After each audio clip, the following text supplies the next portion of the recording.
First of all, Pakistan is not following Islam. Are you joking? I'm saying not Pakistan, we have 90% Muslim. Muslim means follow Islam. But Muslim, what Muslim? What Muslim? I remember 15 years ago, it's not today and I heard it's worse. 15 years ago I remember going to a wedding in Pakistan.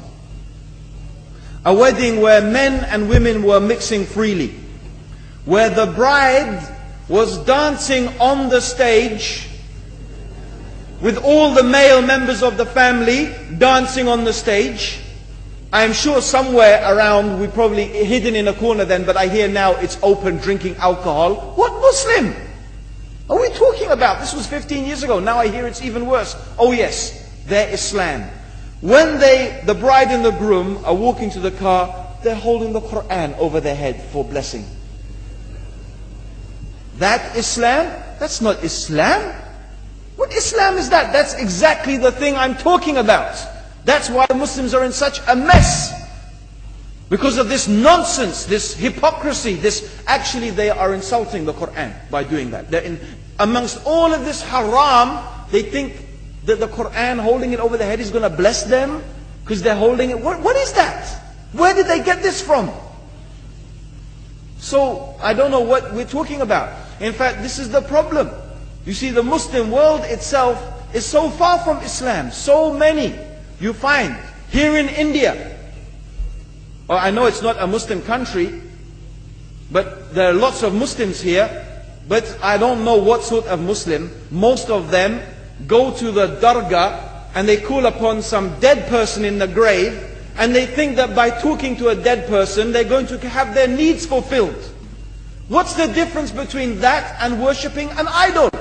There's no difference, believe me. It's shirk. I've seen it myself with my own eyes. I'm praying in the masjid, the adhan goes, the people are praying in the masjid, and the people in the dargah are not coming to the mosque to pray. They're still going around the dargah and making all their whatever the things they do. What's that? That's not Islam. You go to many countries, you find Pakistan, you want to see Islam in Pakistan. You know, in England, in every street corner we have a pub. You know what's a pub? You know what's a pub? Like a bar, you know, a place where you sit and drink alcohol. Yeah? Yes? In Pakistan, believe me, they have something worse than that. Yes, worse. On every street they have a picture of a palm. Everywhere you see it, hanging from the windows. They have the picture of a palm.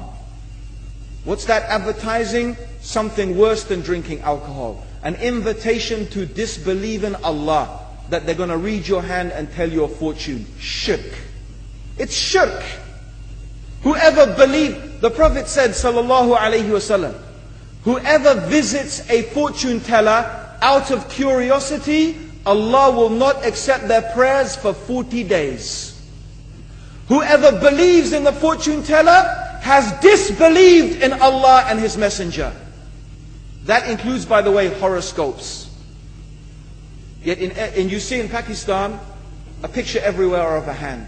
Worse than a pub. Worse than a pub. It is better to drink alcohol than make shirk with Allah. Yes. So this is the Muslim countries. You will not find one except they are not doing magic and shirk and kufr, or except maybe one or two you will find. So this is the state of the Muslims. So no wonder we're in the confusion and the chaos. So these are not good examples. And this is really, in fact, the very reason that I'm saying why we are in such a big mess.